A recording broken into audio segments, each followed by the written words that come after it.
का प्रेमपूर्ण स्वागत है। आज की दिव्य जानकारी आपके मन को नई दिशा देने वाली है। तो आप सभी को बसंत पंचमी या कहें कि सरस्वती पूजा की अनंत शुभकामनाएं। भक्तों, आज के इस वीडियो में हम आपको बताने वाले हैं कि साल 2026 में बसंत पंचमी यानी कि सरस्वती पूजा कब मनाई जाएगी।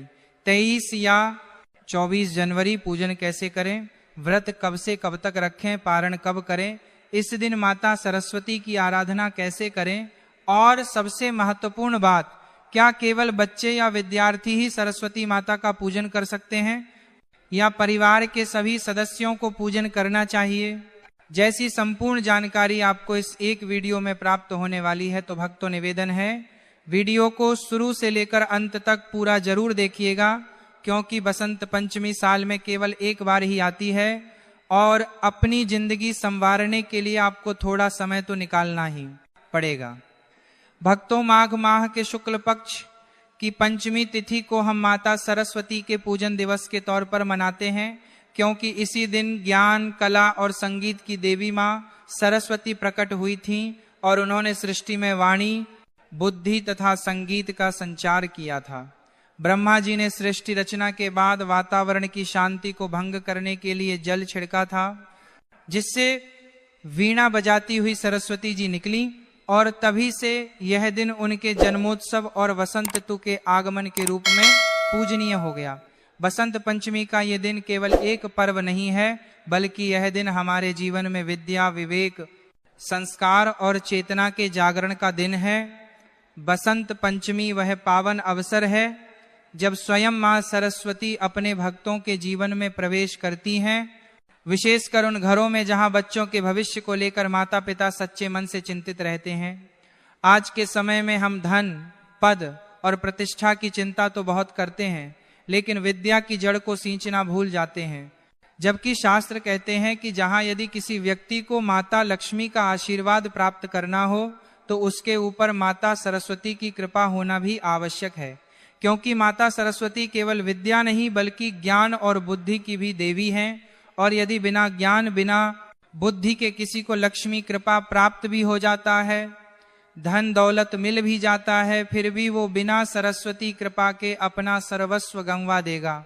शास्त्रों में कहा भी गया है ना, विद्या धनहीनस्य न धनम विद्याया विना, अविद्यावान धनम प्राप्य शीघ्रम नश्यति मानव। अर्थात जिसके पास विद्या, ज्ञान, बुद्धि नहीं है, उसके लिए धन टिकता नहीं, और विद्या के बिना मिला हुआ धन भी मनुष्य को शीघ्र नष्ट कर देता है। अर्थात सरस्वती की कृपा के बिना लक्ष्मी स्थिर नहीं रहती। इसीलिए भक्तों, चाहे आप महिला हो या पुरुष, फिर चाहे आपकी उम्र कितनी ही क्यों ना हो, आपका पेशा कोई भी क्यों ना हो, आपको इस बसंत पंचमी पर मैया सरस्वती का पूजन जरूर करें। भक्तों, साल 2026 में पंचमी तिथि का आरंभ 23 जनवरी 2026 की रात लगभग 2:28 पर होगा और इसका समापन 24 जनवरी की रात लगभग 1:46 पर होगा। इसलिए उदय तिथि के अनुसार सरस्वती पूजा का पर्व 23 जनवरी 2026 शुक्रवार को ही मनाई जाएगी। वहीं भक्तों, सरस्वती पूजा के लिए 23 जनवरी 2026 को प्रातः काल से ही शुभ योग बन रहे हैं। सूर्योदय के बाद का समय विशेष रूप से फलदायी माना गया है और सुबह लगभग 7 बजे के बाद से दोपहर के मध्य तक पूजा, वंदना, अक्षर आरंभ और विद्यारंभ जैसे कार्य किए जा सकते हैं। हालांकि यह दिन अबूझ मुहूर्त कहलाता है, अर्थात इस दिन किसी भी शुभ कार्य के लिए पंचांग देखने की आवश्यकता नहीं होती, क्योंकि स्वयं काल भी इस दिन शुभ हो जाता है। अब भक्तों, आगे इस वीडियो में मैं आपको ऐसे जबरदस्त और शास्त्र प्रमाणित उपाय बताने वाला हूं, जिसे यदि आपने इस बसंत पंचमी पर पूरी श्रद्धा और निष्ठा के साथ कर लिया, तो यकीन मानिए माता सरस्वती की असीम कृपा से आपका भाग्य, आपकी आने वाली जिंदगी पूर्ण रूप से बदल जाएगी। चलिए, इसलिए भक्तों वीडियो को अंत तक जरूर देखिएगा। भक्तों, यह समझना आवश्यक है कि बसंत पंचमी केवल बच्चों का ही नहीं बल्कि हर आयु के व्यक्ति का पर्व है, क्योंकि विद्या और बुद्धि की साधना जीवन भर चलती है। इस दिन माता सरस्वती की पूजा बच्चे और बड़े दोनों करें, परंतु बच्चों की भागीदारी को विशेष रूप से महत्व देना चाहिए।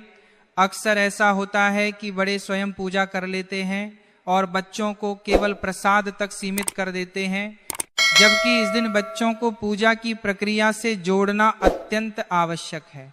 जब बच्चे स्वयं माता की आराधना करते हैं, मंत्र बोलते हैं, पुष्प या पुस्तक अर्पित करते हैं, तब उनका मन स्वाभाविक रूप से शुद्ध होता है, एकाग्रता बढ़ती है और विद्या के प्रति श्रद्धा जागृत होती है। वहीं बड़े जब श्रद्धा और संयम के साथ पूजा करते हैं तो घर का वातावरण सात्विक बनता है और बच्चों पर उसका गहरा प्रभाव पड़ता है। बसंत पंचमी के दिन बच्चों को शांत भाव से वंदना करवाना, उनके हाथों से माता को अर्पण कराना, उनसे अच्छे संकल्प दिलवाना और उन्हें स्नेहपूर्ण वातावरण देना विशेष फलदायी माना जाता है। इस प्रकार जब बड़े अपने आचरण से मार्गदर्शन करें और बच्चे अपनी सरल भक्ति से पूजा में सहभागी हों, तब बसंत पंचमी का वास्तविक महत्व पूर्ण रूप से प्रकट होता है और माता सरस्वती की कृपा पूरे परिवार पर बनी रहती है। शास्त्रों में कहा गया है कि वर्ष में एक दिन विद्या को विश्राम देना चाहिए। जैसे मनुष्य निरंतर परिश्रम करता है और फिर विश्राम करता है, वैसे ही विद्या की देवी को भी एक दिन विश्राम दिया जाता है। इसी कारण बसंत पंचमी के दिन बच्चों को पढ़ाई के लिए बाध्य नहीं किया जाता। उस दिन पुस्तकें, कॉपियां